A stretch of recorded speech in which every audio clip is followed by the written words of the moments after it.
கரிசனம் என்ன பார்க்க வந்திருக்கீங்க? சனிய ஒழிஞ்சதுன்னு நினைச்சு நான் இருக்கிற தசை பக்கம் கூட திரும்பி பார்க்க மாட்டேன்னு நினைச்சேன். என்னை தேடி என் வீட்டு வரைக்கும் வந்திருக்க. பரவாயில்லையே. உன் பொண்டாட்டி நல்லா இருக்காளா? என்னடா பாவங்களை அரசி அவனே நொந்து போயிருக்கான். அவனை எதுவும் கேட்காதம்மா. நொந்து போயிருக்கானா? ஏன், என்னாச்சு? அண்ணே நீங்க சொல்லுங்க, என்னாச்சு? மீனாட்சிக்கு சரவணனை பத்தி எல்லாம் தெரிஞ்சிருச்சுமா.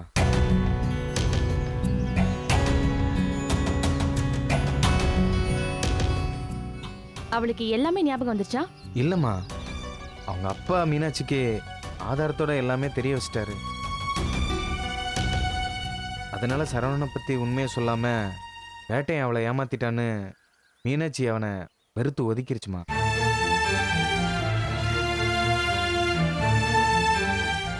பாவங்களே அரசி இப்ப தனிமரமா நிக்கிறான். ஓ, இதனாலதான் நொந்து போயிருக்கானா? நான் கூட எனக்காக தான் ஃபீல் பண்றானு ஒரு நிமிஷம் தப்பா நினைச்சிட்டேன். நீயும் அம்மாவும் சொன்னது உண்மையாயிருச்சு. சரவணனை பத்தி தெரிஞ்சதும் மீனாட்சி வேட்டையனை வெறுத்துட்டா கலரிசி. சரி, அதை விடுங்கண்ணே. இப்ப எதுக்கு என்ன தேடி வந்திருக்கீங்க அதை சொல்லுங்க.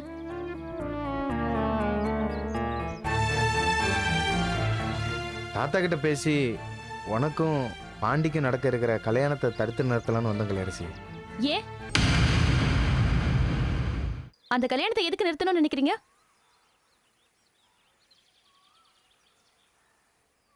ஓ, புரிஞ்சிருச்சு புரிஞ்சிருச்சு. மீனாட்சி இப்ப சார வேண்டான்னு சொல்றாங்கல்ல, சார் இப்ப ஜோடி இல்லாம கஷ்டப்படுறாருல.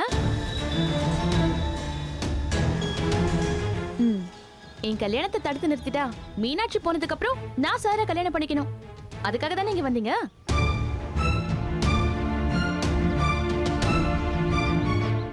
என்னம்மா இப்படி பேசுற? வேற எப்படி நான் பேச சொல்றீங்க? மனசாட்சிக்கு விரோதம் இல்லாம உண்மையை சொல்லுங்க. நீங்க அந்த நினைப்போட தானே என் தாத்தா கிட்ட பேச வந்தீங்க?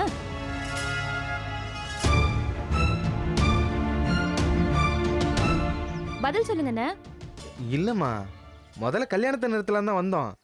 அப்புறம் தான் முதல்ல என் கல்யாணத்தை நிப்பாட்டிட்டு அதுக்கப்புறமா இவரோட கல்யாணத்தை பத்தி பேசலாம்னு நினைச்சீங்க, அப்படிதானே?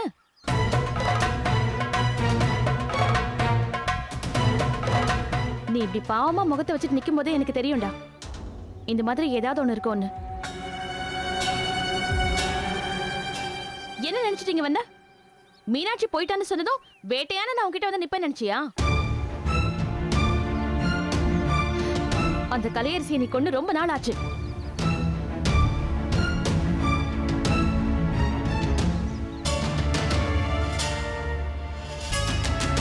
இந்த கலையரசி அவளை மாதிரி முட்டாள் இல்ல, எல்லா நேரத்திலும் ஏமாந்து போறதுக்கு. தேவையில்லாம கண்டபடி பேசாத. நான் ஒன்றும் உன்னை கல்யாணம் பண்றதுக்காக உன் தாத்தா கிட்ட பேச வரல. பாண்டியை கல்யாணம் பண்ணாம வாழ்க்கை நல்லா இருக்காது. அதுவும் என்னால உன் வாழ்க்கை கிடக்கூடாதுன்னு நினைக்கிறேன். அதுக்காக தான் பேச வந்தேன். ஏய், நான் எப்படி போனா உனக்கு என்னடா? நீ யாரு என் வாழ்க்கையில அக்கறை காமிக்கிறதுக்கு? இப்ப சொல்றேன் கேட்டுக்க. பாண்டிய கல்யாணம் பண்ணா என் வாழ்க்கை நாசமா போகும், அது எனக்கு தெரியும்.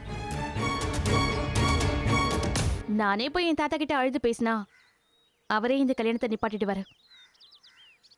ஆனா அப்படி பண்ணாம நான் ஏன் அமைதியா இருக்கேன் தெரியுமா?